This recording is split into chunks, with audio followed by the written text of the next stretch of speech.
Here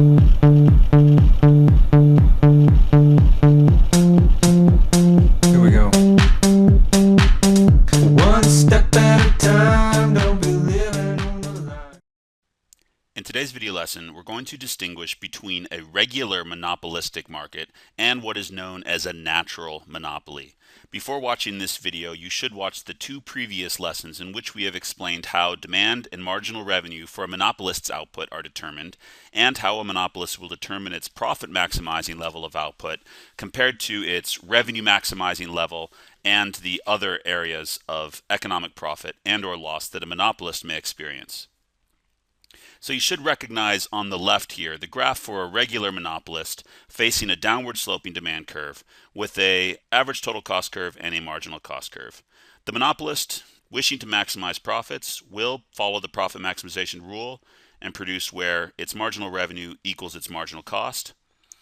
And such a firm, as we see here on the left, will then be able to charge a price higher than its average total cost, and therefore earn economic profits. Notice that this monopolist has a fairly normal looking average total cost and marginal cost curve. Marginal cost slopes downwards and then it slopes upwards when the firm begins experiencing diminishing marginal returns. Average total cost slopes downwards and then slopes upwards once marginal cost is greater than average total cost, for all the reasons explained in previous video lessons. In today's activity, however, we're going to look at a special type of monopoly, one in which average total cost diminishes or declines over a much broader range of output than a regular monopoly. We're going to revisit the concept of economies of scale and show the instance in which a monopolist experiences economies of scale over a much wider range of output than the typical firm that we see on our left here. So looking at our graph on the right, we're going to now illustrate the case of a natural monopoly, and then we'll define what a natural monopoly is. So as I have already indicated, if average total cost decreases over a much wider range of output than is typical for a firm, in other words, if the ATC is stretched out and doesn't reach its lowest point until some level of output way beyond where demand intersects ATC, then this may be a natural monopoly.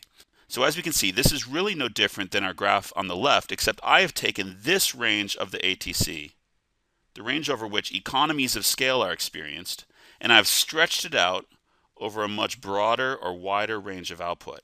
So this firm is experiencing economies of scale, in other words, a decrease in its average total cost resulting from an increase in output over a much wider range of output than the firm on the left. In order for the firm on the right to achieve its minimum average total cost, it must produce a much greater quantity than the firm on the left. So beyond a certain point, the firm's average total cost will start increasing again. And we can infer that there is a marginal cost curve that is also stretched out over a much wider range of output. And because of the mathematical necessity, marginal cost must intersect ATC at its lowest point. So what do we have here on the right? We have an industry in which economies of scale are experienced over a very wide range of output.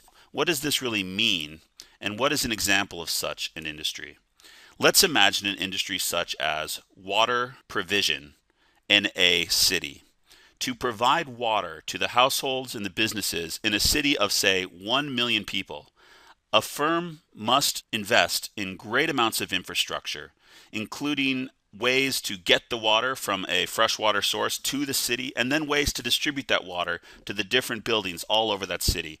If a firm was very small and trying to provide water to only a handful of households, that firm would face very high average total costs. You can imagine if there were, say, 20 firms competing with one another to provide water to a city in which the socially optimal level of output is relatively high. Let's look here. Let's say that the socially optimal level of output of QSO, where marginal cost equals demand, which represents marginal benefit.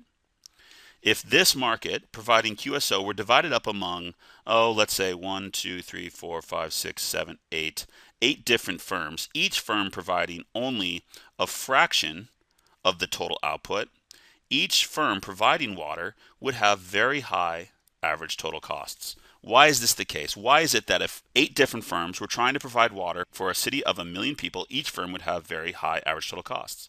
The reason is that no individual firm would be able to achieve the economies of scale necessary to bring the average total cost down closer to the price at which marginal benefit equals marginal cost. So in this case, the QF represents the quantity of one firm of 8 in a competitive water market. Notice that if this market was filled with 8 different firms, each firm would have very high average total costs. This is an industry that would actually be better off with only one firm producing water for the entire city. The infrastructure needed has such high fixed costs associated with it that only when a firm produces the entire quantity of water for the industry can ATC approach anything close to the price needed to achieve a socially optimal level of output. So as we can see, if one firm were to provide the water, then that monopolist's average total cost would be much lower than if the market were more competitive. Each firm would have higher average total costs. So generally speaking, to determine whether a particular industry is a natural monopoly, we must look at the demand curve and the average total cost curve. So here's the rule of thumb for a natural monopoly. If demand intersects ATC while it is still downward sloping, then the industry is a natural monopoly.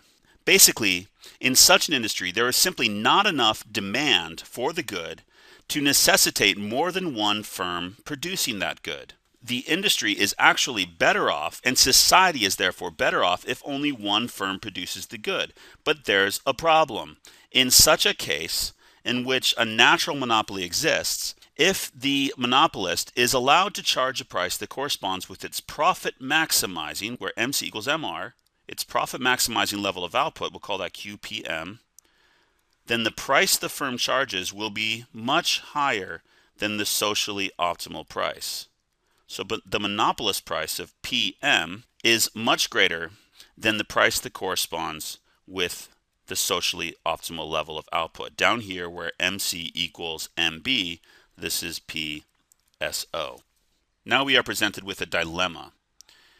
A natural monopoly exists in this market, but if that firm, if that one monopolist is allowed to charge the price that it wishes to charge in order to maximize its profits, it will restrict its output to QPM and charge a price that is much higher than what is socially optimal. What this means is that in such industries as water utilities or others like natural gas utilities or electricity, there will be an underallocation of resources towards these necessary goods, and monopolists will charge a higher price, basically extracting welfare from consumers and transferring it to the monopolist itself. How can society achieve a socially optimal level of output in a natural monopoly? The solution lies in government intervention. As we have explained, a monopolist tends to restrict output and raise its price in order to extract consumer surplus and turn it into profit for the firm. But as we can see here, a natural monopolist isn't likely to earn a great level of economic profit, even if it is profit maximizing, because its average total costs are so high due to the economies of scale that exist in such a market. So we can see that the yellow area represents the firm's economic profit. So even though consumers are paying a much higher price than they would be if we had a socially optimal level of output, the monopolist is not extracting a great amount of profit from society due to the very high average total costs arising from the economies of scale. This is a market that requires government intervention. A combination of price controls and subsidies can help achieve a more socially optimal level of output in the case of a natural monopoly. How could subsidies help achieve something closer to QSO, where marginal benefit equals marginal cost? Well, as we can see, subsidies are actually necessary in order to get a monopolist in such an industry to produce QSO. The reason a subsidy is necessary is that if a government were to impose nothing but price controls, let's assume the government set a price ceiling on water of the socially optimal price. We're going to put a horizontal line right here. Suppose that the government has set a price ceiling at the PSO, the socially optimal price. Now, a price ceiling essentially means that the monopolist can only charge PC, or price ceiling, meaning that the monopolist's marginal revenue now equals PC. The profit maximizing monopolist will increase its output to QSO, since this is the new MC equals MR level of output. However, this firm will clearly be earning economic losses at QSO at a price of PC, or PSO, the socially optimal price. This monopolist in the long run would shut down because its economic losses, represented by the blue rectangle, would create a strong incentive for this firm to leave the market in the long run. No profit maximizing monopolist would want to remain in the market providing water or electricity or natural gas in a situation in which it is earning economic losses. So a price control alone at the socially optimal price will not incentivize production in the long run of such goods. What is needed instead is a subsidy, a per unit subsidy, a payment from the government to the monopolist aimed at reducing the monopolist's marginal costs. To illustrate the effect of a subsidy, we're going to draw a new graph here in which we can show how a subsidy might actually help achieve the socially optimal level of output. Here we have an extended version of the graph we drew above. We can now see that the marginal revenue becomes negative at a certain point for this monopolist. In other words, the firm would never voluntarily produce beyond this point right here. This is where the firm's revenue is maximized. We'll call that QRM for the revenue maximizing level of output. But how could a government incentivize a firm to produce at the socially optimal level of QSO? This, of course, is where marginal benefit equals marginal cost. In order to get a monopolist to voluntarily produce out here at QSO, a subsidy is needed. Now, the profit maximization rule says that a firm will always produce where MC equals MR. In order to get a natural monopolist to produce at QSO, the government must therefore impose a subsidy that reduces the marginal cost so that it intersects MR at this point right here. So this is illustrated as a downward shift of marginal cost into the negative range of the price and cost axis. How can a subsidy reduce marginal cost until it is negative? Well, that's basically what we're trying to show here. A negative cost, in effect, is a revenue for the firm. So in order for the firm to produce at QSO, the government will actually be paying for the firm's production of this utility, of this water or electricity or natural gas.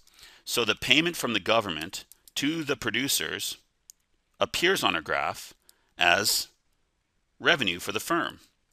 The monopolist will now have an incentive to produce a socially optimal quantity so that a price control set at PSO, a price ceiling, is now realistically met by the firm. And, in fact, a subsidy that lowers marginal cost will also lower ATC.